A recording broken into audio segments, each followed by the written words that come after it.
Hello everyone, in today's video we are going to do a basic investigation of a malware exploit, and this is a CyberOps Associate Lab, and for this we are going to use a security onion distribution, and I have it as a virtual machine installed on my computer. So the key objectives for today's lab will be split it in 4 parts. First one is gonna be that we're gonna use Kibana to learn about a malware exploit, and then we're gonna investigate the exploit with Sguil. Then we'll pivot into Wireshark and investigate that attack using the Wireshark packet capture or PCAPs, and then we'll examine those exploit artifacts and make a conclusion about what happened and how that happened. So first of all, we'll talk about what's a security onion. Security onion, it's a Linux distribution and it's open source and is used for intrusion detection, security monitoring, and log management. So basically, it's like a SIEM.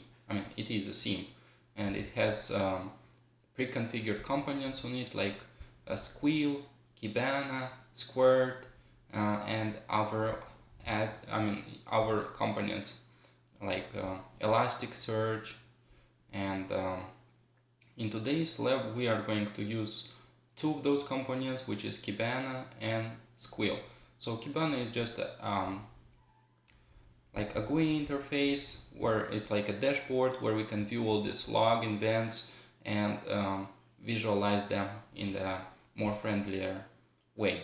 And Sguil, it's more like a database where all these logs are aggregated and all these events and alerts are generated, and we can view those alerts and in real time and escalate or investigate it and pivot into CapMe or Wireshark and Kibana. So based on this lab's scenario, we have decided to be interviewed for a job, and the job is to be a tier 1 SOC analyst. So based on this, we have been asked to demonstrate our ability to pinpoint the details of an attack in which a computer was compromised. So our goal is to answer a series of questions using the Sguil, Kibana, and Wireshark security inside the security onion. So the details they provide to us is when the event happened, like the month. So we have the January of 2017, and it tells us that this alert has been generated by the SNORT network intrusion detection system. And like we said, we have the prerequisites for this, or the resources required is the security onion and the internet access for that machine. So let's begin, and the first part for this lab is gonna be using Kibana to learn more about a malware exploit. So for this, we're gonna open Kibana.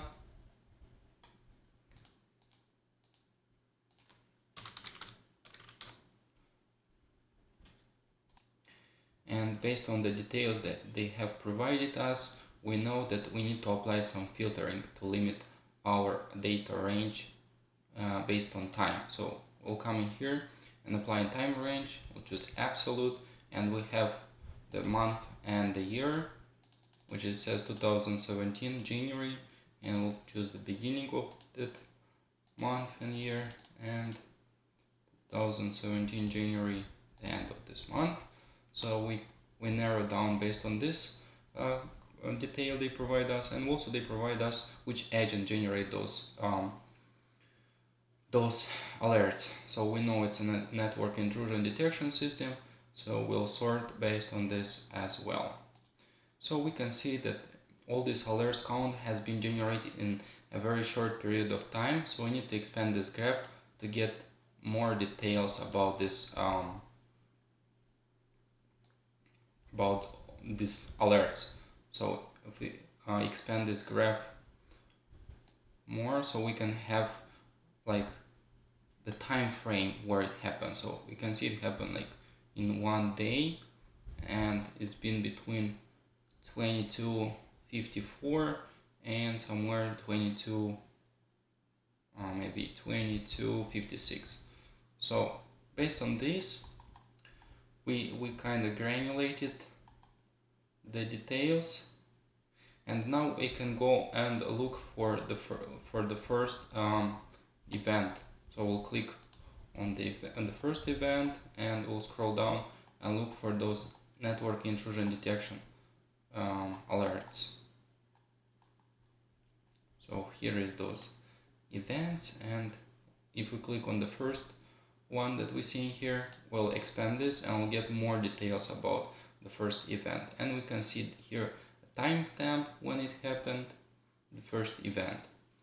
So after we'll look at the expanded alert details, and we need to answer the following questions. What is the time of the first detected network intrusion detection system alert in Kibana? So this is the time frame of the first alert detected. So we'll insert the time. Then next question, what is the source IP address in the alert? So I'll scroll and look for the source IP, and here's our source IP, and I'll insert this one here. Next question, it asks for the IP for the destination IP address, and here is our destination IP address. So the following question, it asks for the destination port in the alert, and what service is this? So the port, we have the destination port 80, and based on this port 80, it's HTTP. And the following question is, what is the classification of the alert? So we'll look for the classification tab, and it says it's a Trojan activity. So choose the Trojan activity, and what is the destination geo country name? So here is the geo country name for this event. So it's gonna be Russia. Alright, so now it says in the web browser on a computer that can connect to the internet, go to the link that is provided in the signature info field of the alert. This will take you to the emerging threats SNORT alert rules for that exploit. So there are a series of rules shown. So because signature can change over time, where new and more accurate rules are developed, the newest rules is on the top of the page, and examine details of that rule. And we'll answer the question based on this. So we need to find the tab which says the signature information, and here is that signature information link here. Open it up and go to this emerging threats website. So basically SNORT is a network intrusion detection system, and it uses signatures to detect and match the files that try to enter our network, and if they match the signatures of the malwares, of well-known malwares, it will generate this alert. And based on this, this is the malware that has, this is the alert that generated, this is the signature that generated our alert. So based on this, we have this signature modified multiple times. So it's been adapted based on the changes that that the malware itself has done. So it's been updated systematically since it's been added since 2017, and it's been edited. Those signatures has been edited through the time, and the last one that has been modified, it was in 2020, and it asks us the following questions. What is the malware family for this event?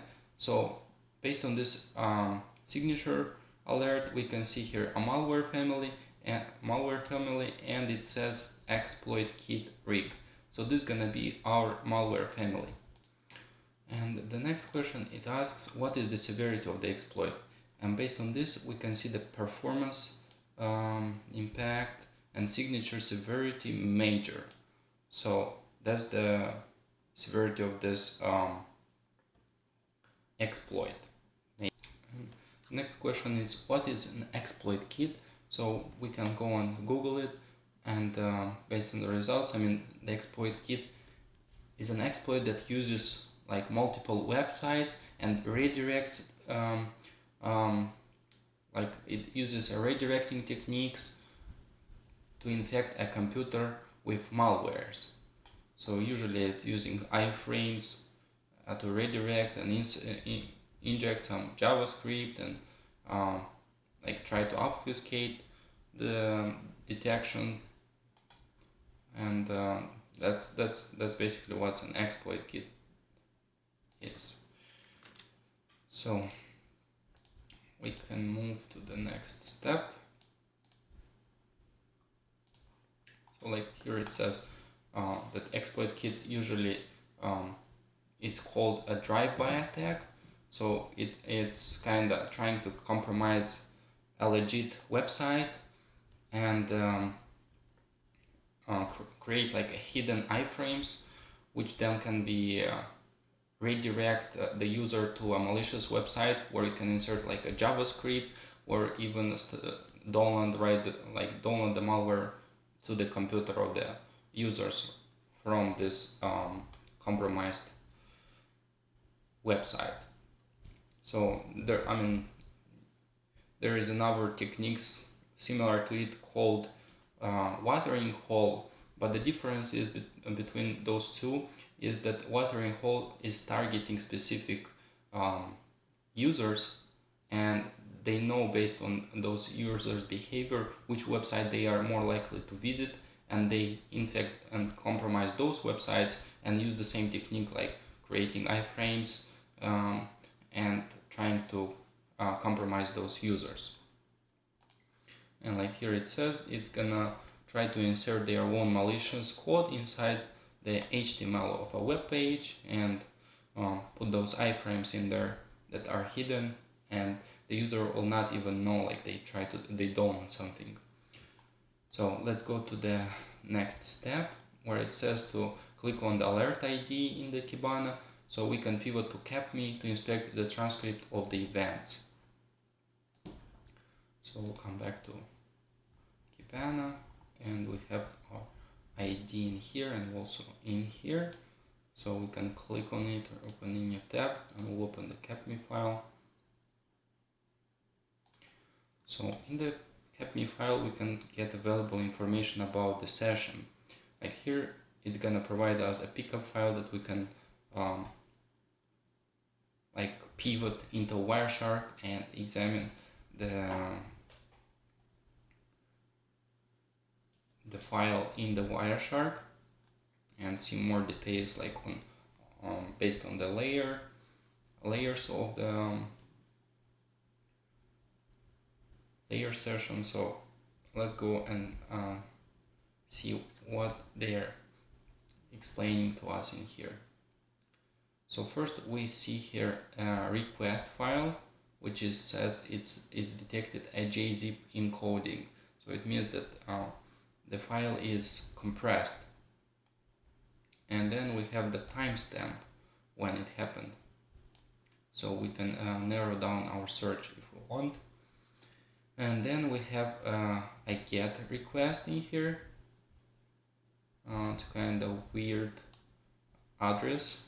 So that's one thing. And then we have a source referrer. So the source referrer, it means that's the first URL that our source computer first accessed. But we can see that the server referred the browser to another like URL in here. So it means that something like in HTML sent that computer to another site. So it most likely, like they say, it's a drive-by attack. So based on these details that we have examined here in the CapMe file, we'll need to answer the following questions. What website did the user intend to connect? So they intend to connect to this website. but the URL the browser referred the user to was this one. So what kind of content is requested by the source host from tybanme.com, and why could this be a problem? Look in the destination server block of the transcript. So based on this, we can see in the destination transcript we have a content of a JZip. And why could this be a problem? Because if you look at this, we can see that the JZip is encoded, so it's compressed and it's not readable. So this is a problem, because it's obfuscation, and we'll see later on how this happened. So now we can close the capme file, and it says to go back to our Kibana. And now we're gonna look for the alerts in the dashboard for HTTP traffic. So we'll choose HTTP, and also they want us to filter based on this time frame. We'll come in here and change the time frame.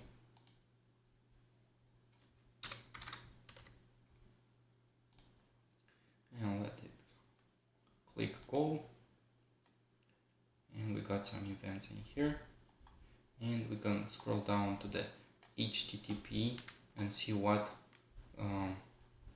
websites was accessed during this time frame. So we have here a list of websites, and it asks what are some of the websites that are listed.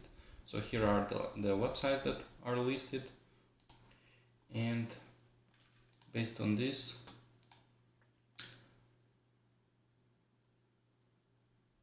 it says that some of these websites we already know from the transcript that we just reviewed. So we know that we saw this website in there, and this one. And then the question is, which of these sites is likely part of the exploit campaign? So we can go and research this website and see which one are like related or flagged as a malicious websites. So to do so, I mean, the easiest way you can do is just to go to Virustotal and try to go through each of them and see which one will be flagged. So I'll just copy . Oh my goodness.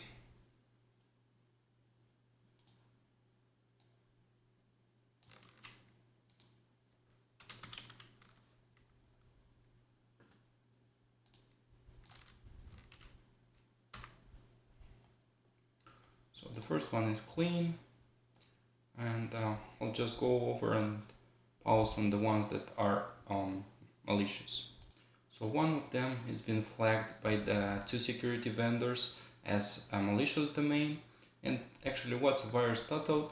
It uses a group of antivirus scanners which will flag a certain files as malicious, and then we can know that they were detected as being malicious file. I mean, this is not always true. Sometimes it's just a false positive, but in the most cases they are correct. So this is one of the websites that was shown to be malicious. The second one is the Sguil website. It's been flagged as for security vendors, has flagged it as a malicious domain. And here is a couple more. I have added them in here. Like this one, you can see it has 6 vendors or generating a flag of this website to be malicious. So let's go back to next question. What are the HTTP meme type listed in the tag cloud? So here is the meme type tag cloud, and here is those lists. Like what this is helpful for. Like first of all, it tells us like what type of um, files are in there. Like we can see the type as a text, and it tells it's an HTML subtype. And then we can see like text in the plain subtype. And for example, for images, we can see the type is image and subtype GIF. And here it's a type image and subtype X icon. So basically it helps us to understand like what's the content of this traffic. This mainly is used for like a browser to understand what type of data it needs to read. Like for example, if you have a .pdf file, then you know that it's a PDF format, and you can go and use like Adobe Reader, which will read the PDF, right? So that's basically what those meme types do, and we can understand based on this what kind of data is inside. Like we can see an application and it says X shockwave flash format, and then we have another application which is in a JavaScript format, so we know there is some JavaScript inside, and so on. So at this point we've done with the first part, like getting some details about the malware, and the next step is to investigate this exploit inside the Sguil. So I'm just going back to my dashboard and open up the Sguil and type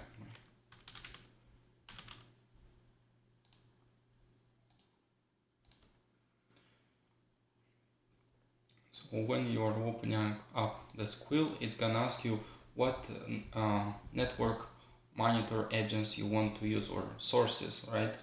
Like in our case, we have 3 of them. Like we have 3 type of sources from where we can see those events and alerts coming from. So, I mean, if you have a particular machine that you investigate and you have an agent in there, you'll just select that particular monitor agent and go investigate this particular device, right? In our case, we just select all of them and we'll see details, and it will correlate all the events inside this network. We'll select all and start Sguil, and here is the Sguil dashboard where we have the status, and it tells us it's in real time. Then it's the sensors. So the sensors are this agent that I just explained, like from where these events, like from where these alerts are coming from. So that's the sensors, and this is the count, how many events have been generated by this particular sensors, like, and correlate. So this is the same events basically. So instead of showing each of this like in the new line, it just correlates them, and we know like this has the most of the amount of the events, and we can sort based on this. So let's go to our steps. So now we're gonna investigate the alerts in Sguil. So first it says us to click on the show packet data and show roles checkbox to see the packet header fields information and the IDS signatures rules related to this alert. So here is gonna be the show packet data, and if we select a certain event, just go here. So if we select show data, we're gonna see the details about what data is transmitted, and we'll see the transport layer, protocol header, and then network layer header and details of this.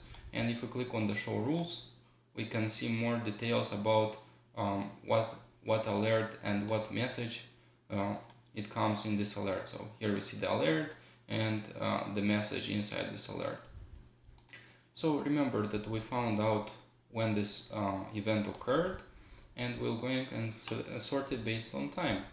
So we know it happened on January 2017, and here is the first event, and it ended up here. So this is the time frame that when this event occurred.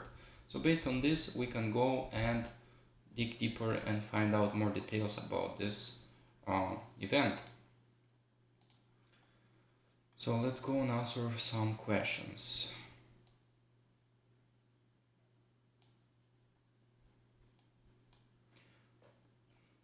So it says select the alert ID 5.2.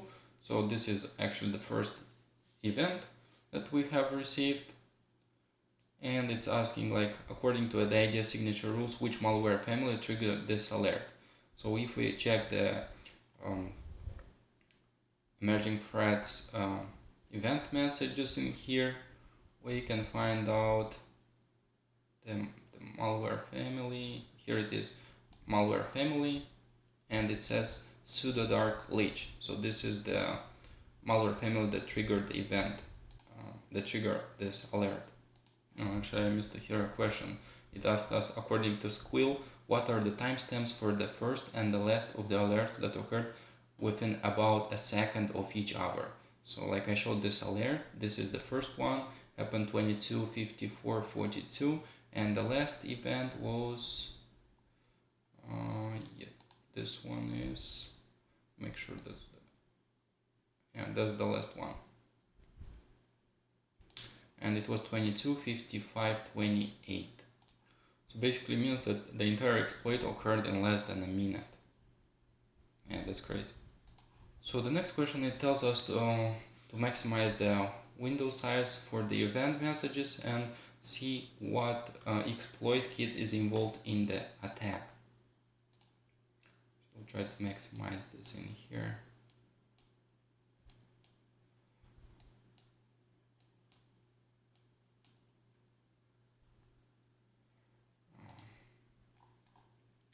Okay. So we have this events, and here we can see a rig exploit kit, and if we look inside the alert, we can see it in here, rig exploit kit exploit. So this is the exploit involved in this attack.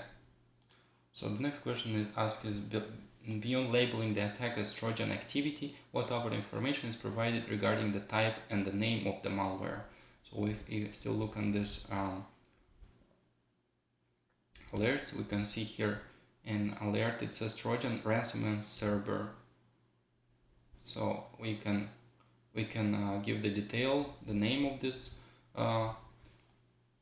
Trojan is server, and if you search the server ransomware, it's trying to get access to the device and encrypt everything and then demand a ransom. So let's go to the next step, which it tells us to go and view the transcripts of these events. So we'll come back to our first event that has been generated and click here next to alert ID and open a transcript. Oops, I put it in the wrong spot actually. So we have actually one more question here. By your best estimate, looking at the alert so far, what is the basic vector of this attack? How did the attack happen?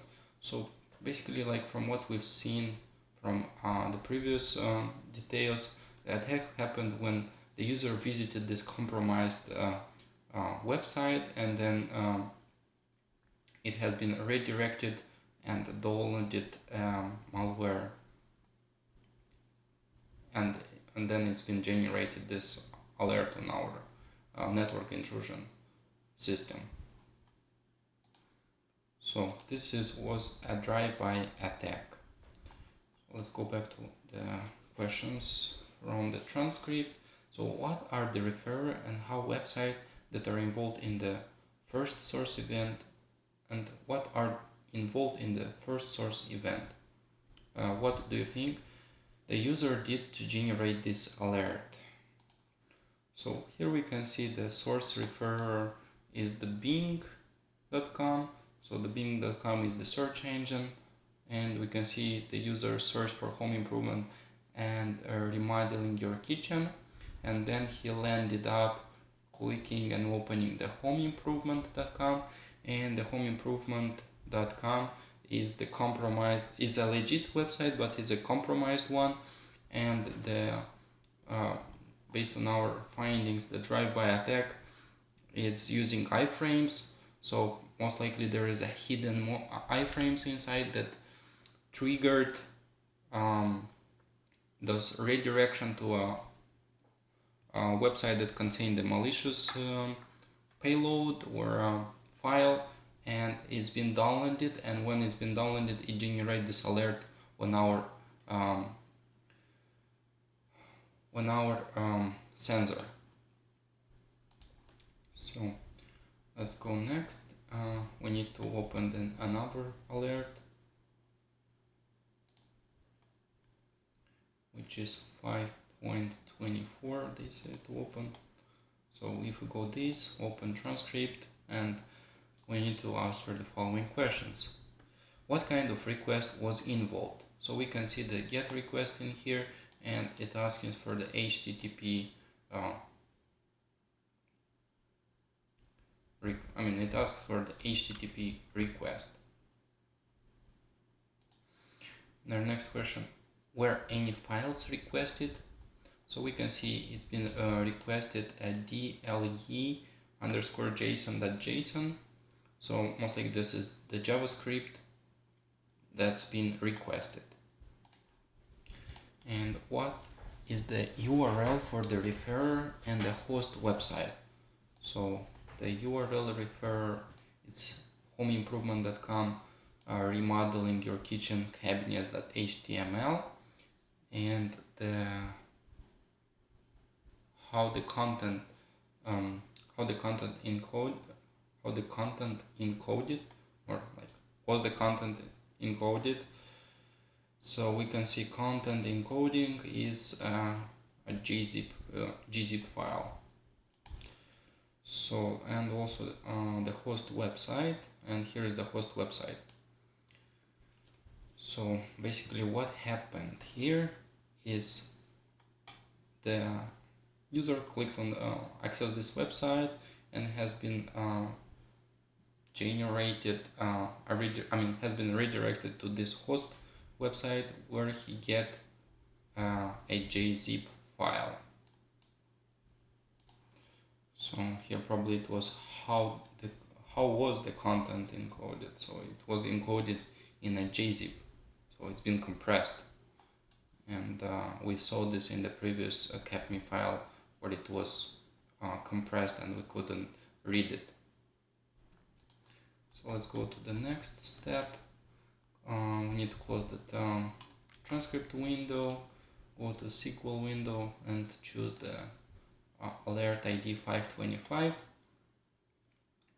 and open transcript for this one, and it asks to answer the questions. How many requests and responses were involved in this alert? So to count the requests and responses, well, look for the color coding in here. So the request will be in blue and the response in red. So have one request, one response, two requests, second response, and scroll through this transcript.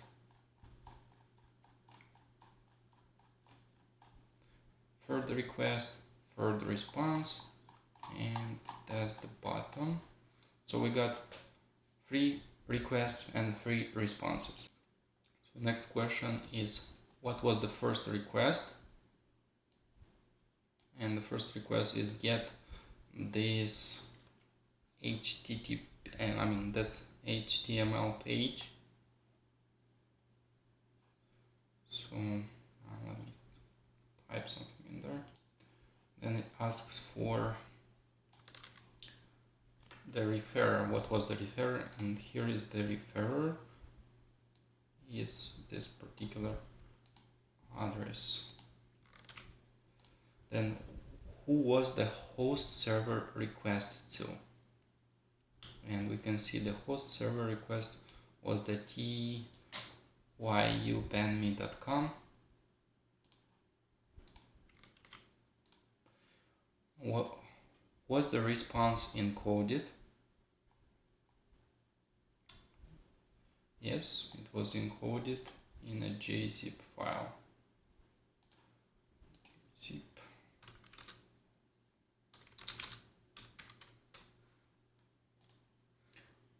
What was the second request?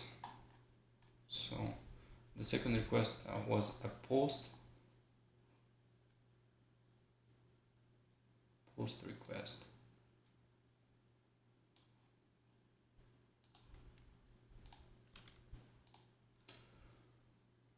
Who was the host server requested to?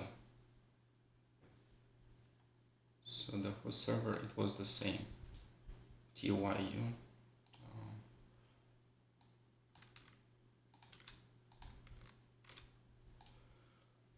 Was the response encoded?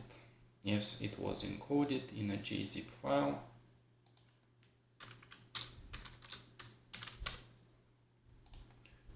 What was the third request? Oh, for this we need to scroll down. And the third request was a get this HTML.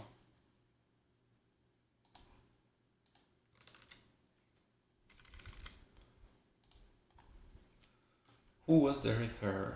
And the referrer in this case already is this website that was our host before.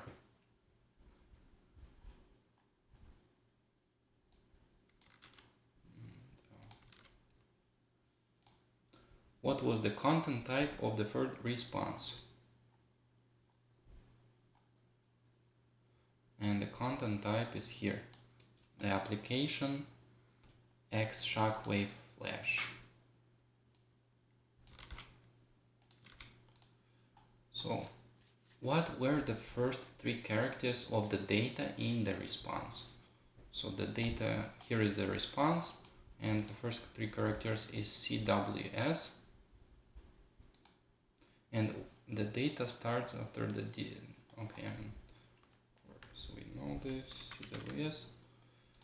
So the CWS is a file signature, and the file signature helps identify the type of the file that is represented different types of that represents different types of data. So we can go to this Wikipedia list of file signatures and we'll look for this CWS. So can I stop this link and we'll search for CWS, and here we got it, and the format it's SWF,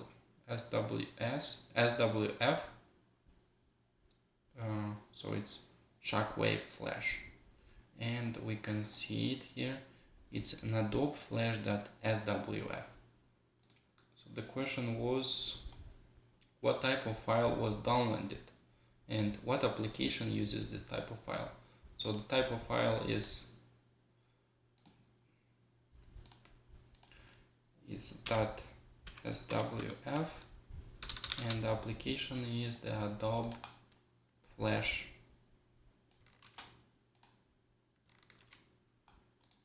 Let's see what's this in here.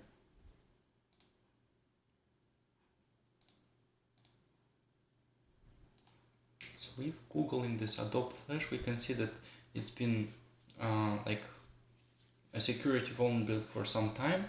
And what it does, it allows attackers to install malware, execute commands, and take over computers when visiting malicious websites. So based on the scenario, that's what may happen here. So let's go back to, let's go to the next question. We need to go to the same ID again and choose the network miner. And the network miner is a network forensic analysis tool, and it can be used as a sniffer and capture the packets as well in order to detect operating system, sessions, host names, and other stuff. And based on this, it asks how many files are there and what is the file types. So we can see, like, we got two hosts in here, and the files in we got three. What was that? Go back.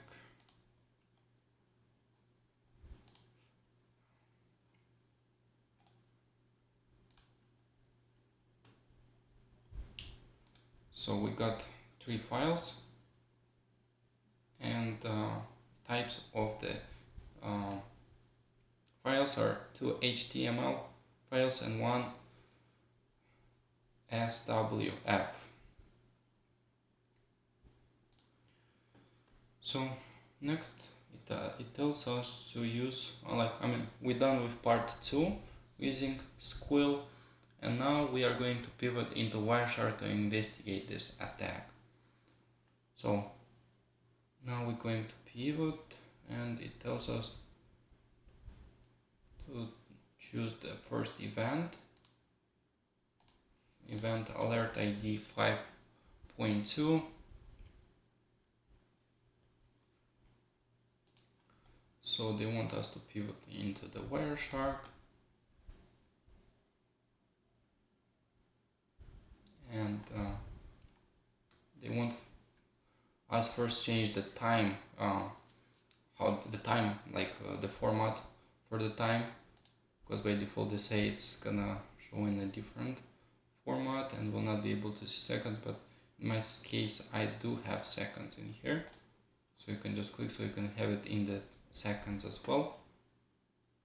And then they want us to investigate HTTP traffic, so we'll filter based on the HTTP requests, and we have HTTP request in here, and they want us to select the first packet detail area and look into the hypertext transfer protocol. And the question is, what website directed the user to the homeimprovement.com website?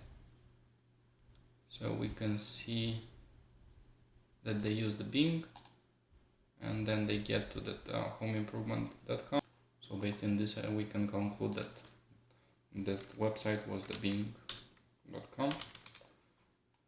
And next, view HTTP objects. So we'll go and view the HTTP objects, export objects, HTTP. Here's the objects, and they want us, what is the HTTP request for? Let me see if I got that question in here. It says display filter to answer the following questions, like we did filter based on this. They want, what is the HTTP request for? Okay, so I was reading too far ahead. So in this step they want us to save these files. Let me see, if object list window, select the remodeling. Okay, so they want us just save this particular object list and save it on our desktop.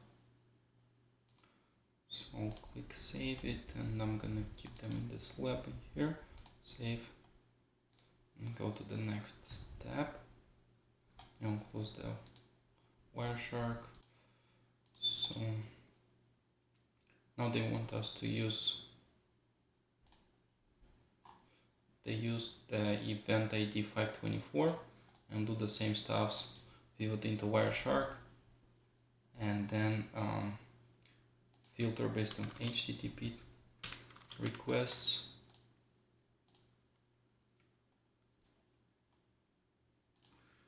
And let's see, it asks what is the HTTP request for, and we can see that the request is for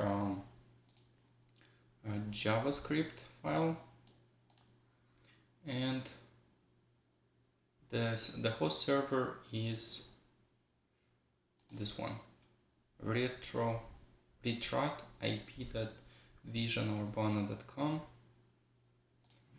Okay, and then they ask us to go and export those objects as well.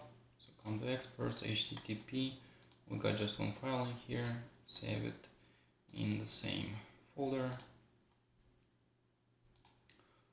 close it, next close this one, ask to go to the next event, which is 525, and ask us to use Wireshark as well. Filter,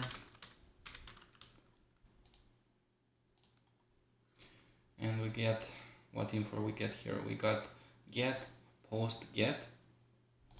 So in this scenario, they want us to apply a new column, like this is to expand this tab, like on the first get request, and then go to post, and you cannot apply it as a column.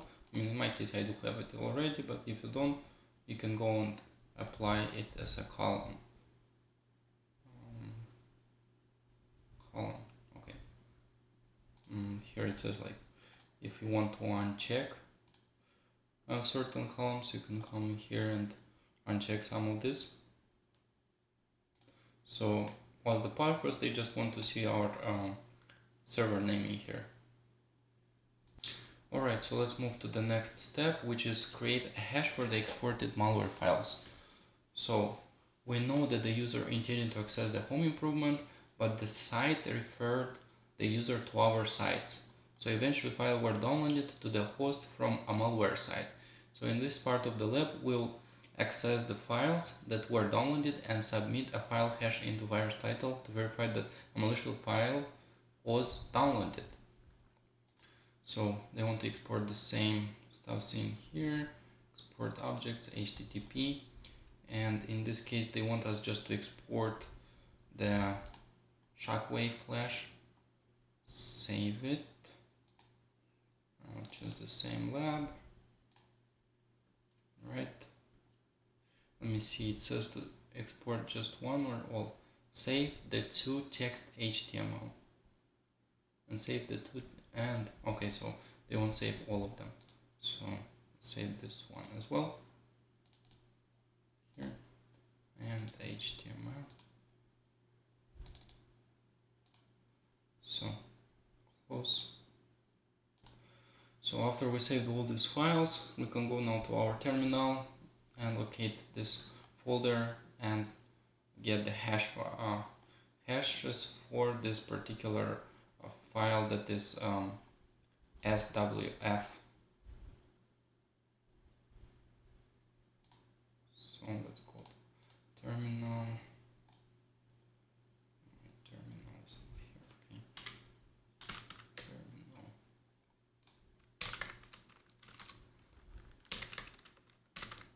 Alright, so I got all these files in here, and they want us to ls and grab from C monkey.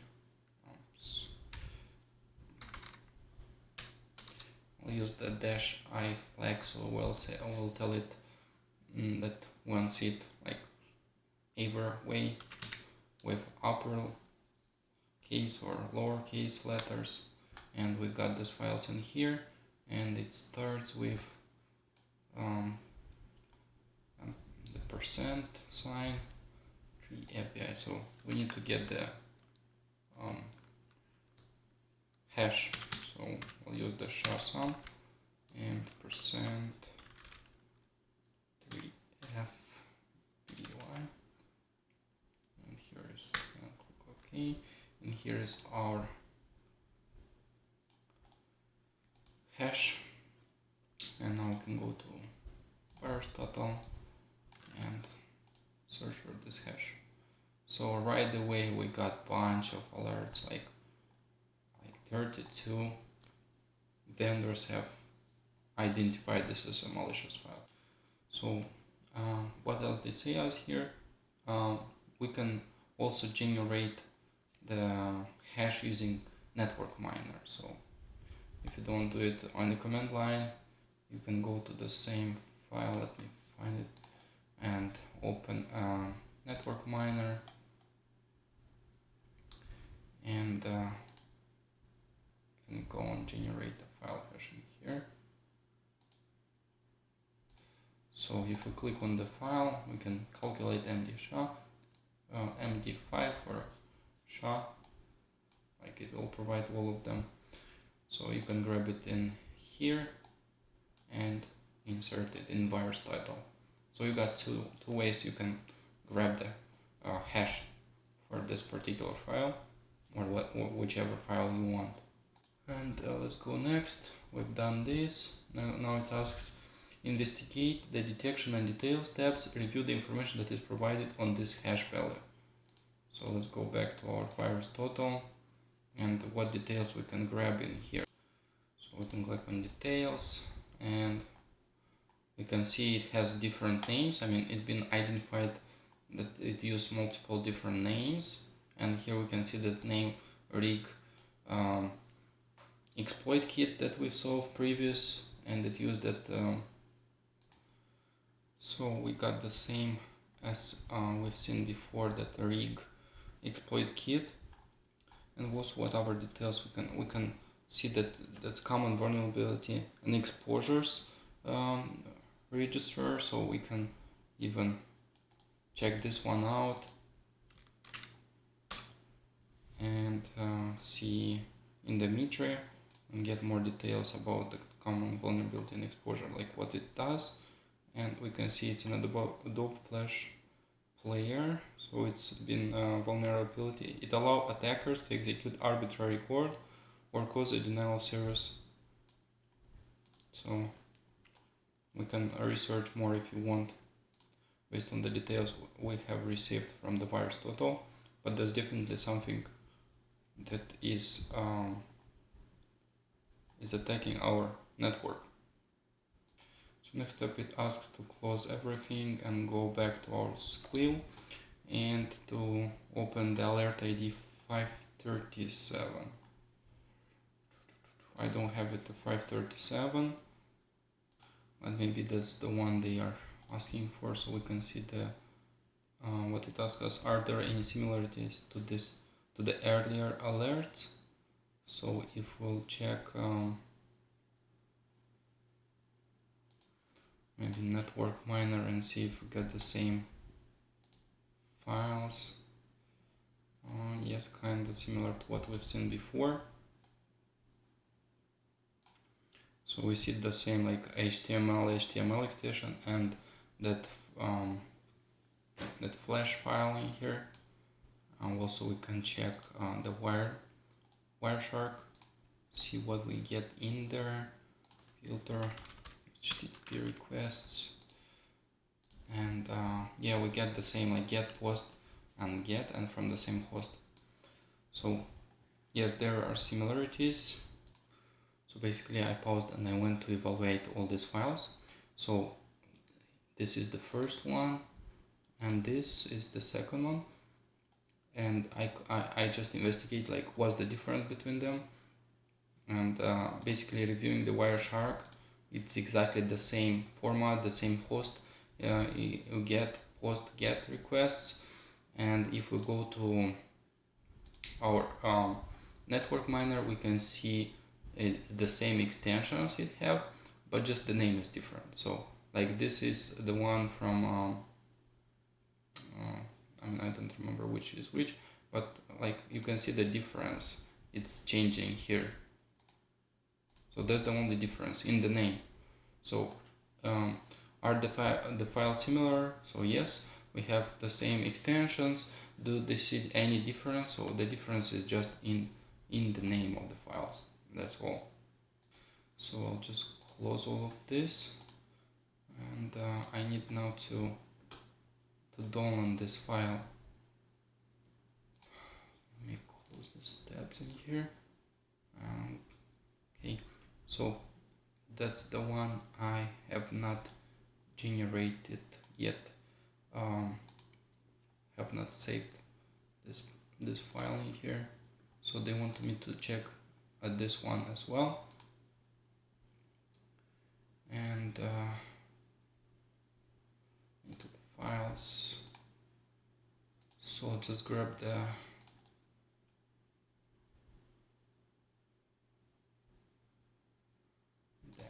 file hash in here. So this is the one that we have for this event, and let's go to our analyst and see. It's exactly the same hash. So even the files are different, the hashes match. So the answer is this the same malware that was downloaded in the previous HTTP session. So yes, it's just the name has been changed. And now the next question in Sguil, the last 4 alerts in the series are related as they are all seem to be post-infection. So let's close these tabs in here, and we have the last events in here.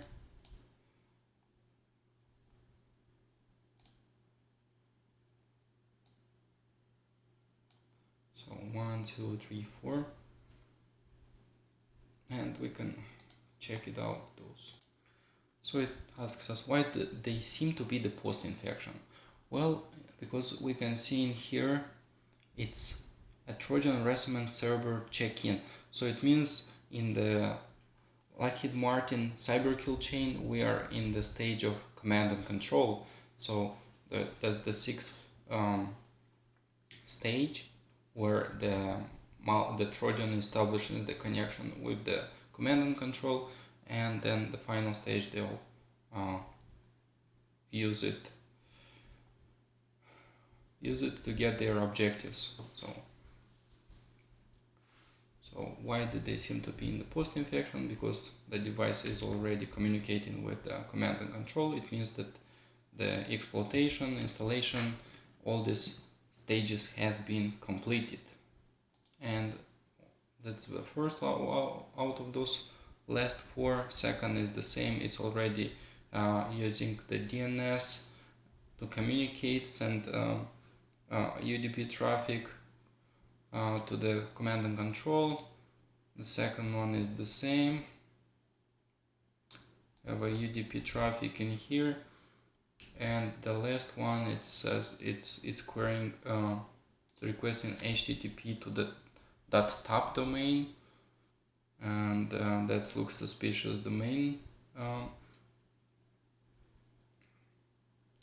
extension. And we actually, if we'll go inside it, we'll see that this is let's see the transcript. We can see it's a successful communication. That 200, it means it's successful communication. So what is interesting about the first alert in the last 4? So this is 1, 2, 3, 4, and the first of them is this one. And here we can see that check-in with that server, so command and control server. And what is interesting about what type of communication is taking place in the second and third of those domains. And like we said, it's a DNS communication and is generated from the local host, and which looks quite not normal, because it uses a .top domain, which is not a valid domain. And now we can go and check on the Virustotal this .top domain, so we can see if we get any details about it. So let's find like this one, transcript. Okay, transcript, and here is that .top domain. Copy in here, and let's go to Virustotal and see what we get in here. So we get that domain as malicious domain. We can go and check more about it. It says malicious, used for phishing and fraud, and you can read more about this.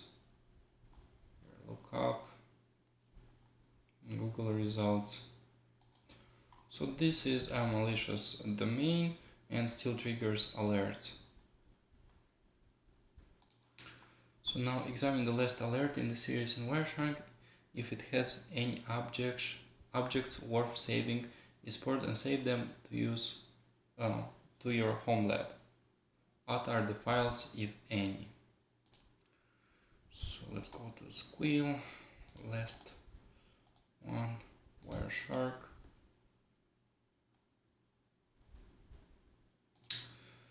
So we have here on that host that we've seen.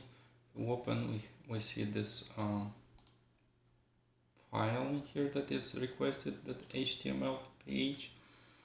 We can go and export that object, save it in our lab.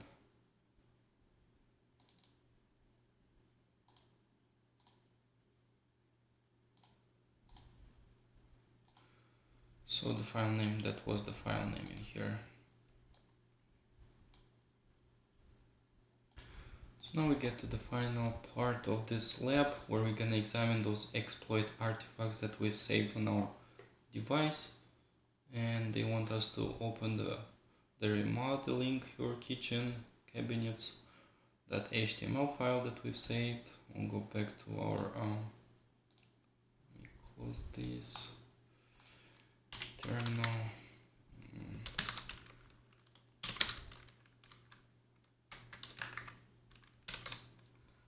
And I have this file in here. I'll just use none to open, and we'll examine this artifact, what we can find in here. So it asks us if we can find the two places in the web page that are part of the drive-by attack that started the exploit. And the hint it says it. Look in the header and in the body of the page. So if we look at the header, we can see the first artifact, that is that JavaScript that redirect us to this website where we download that JavaScript file, that JZip file that we've seen. And next,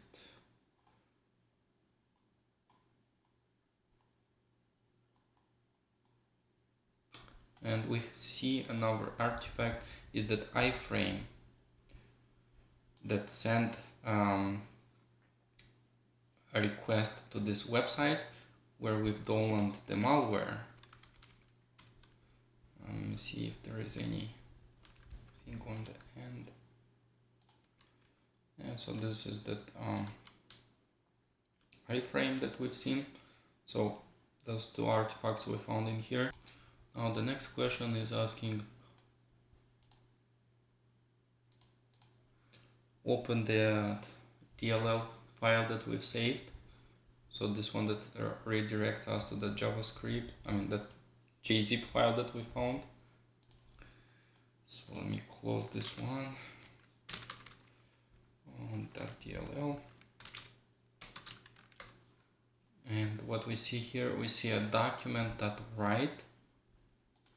So based on this, we know that will write content on the web page. And let's see what's inside this document.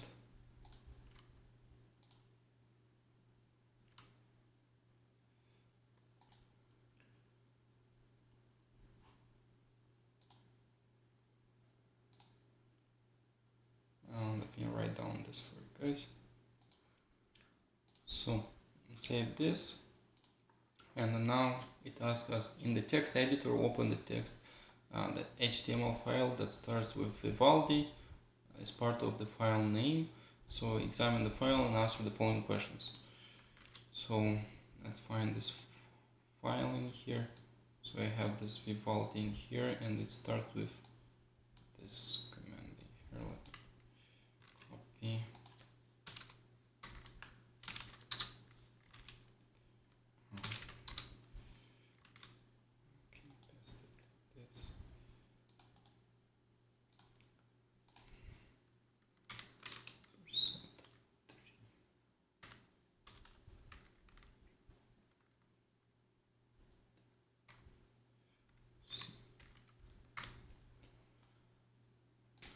So what kind of file it is? So we see it from this header that it's an HTML file. So what are some interesting things about the iFrame? Does it call anything? So we can see our iframe here. So we can see it says hidden, and we can see it calls a starting to start the function. So it calls to start that function, and the function will be to use the script to redirect to the malicious website. So what does the start function do? It will create an HTML form and submit the variable. This is the variable through a post request. And then what do you think the purpose of the get browser function is? So here is the get browser function, and we can see from here that it's trying to determine the type of the browser that the web page is displayed in. Alright, so basically that was our fourth stage, and now we just need to fill up that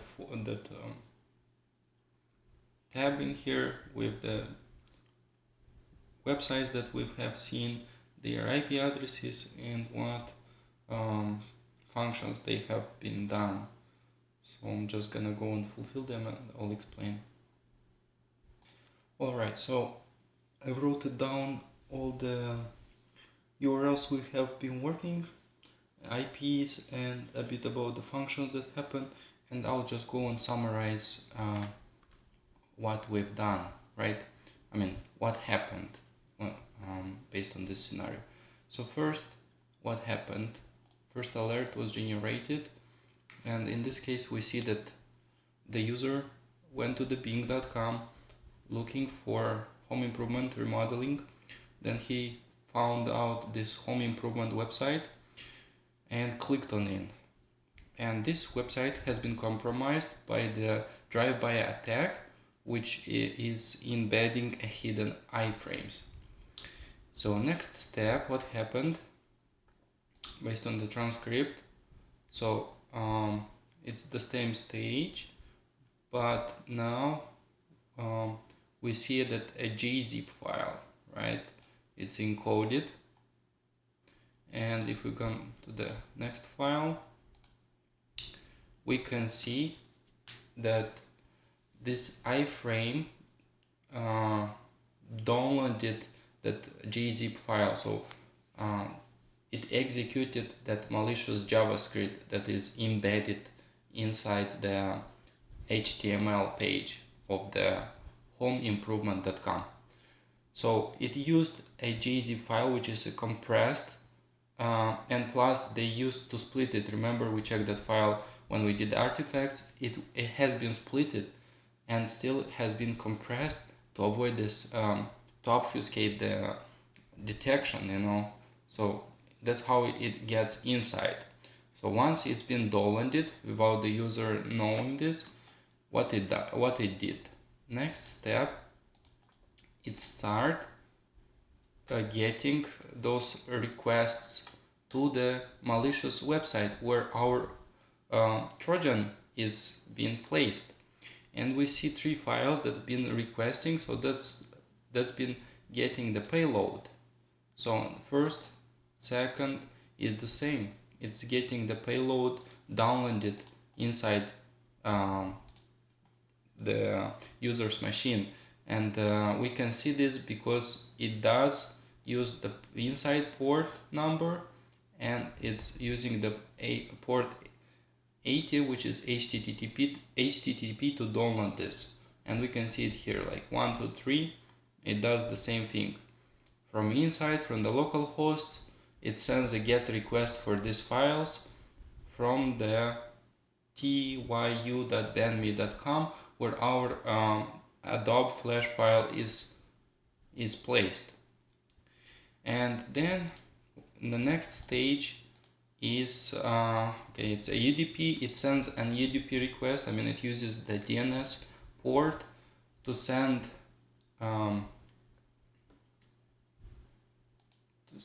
this check-in code.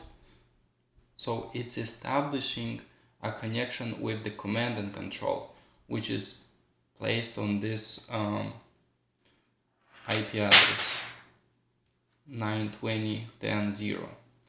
So in this stage we are in the command and control stage in the cyber kill chain, and the connection is established, and then the next it's using to establish the domain connection to the Trojan ransomware server. So using the domain lookup, and it's getting established this.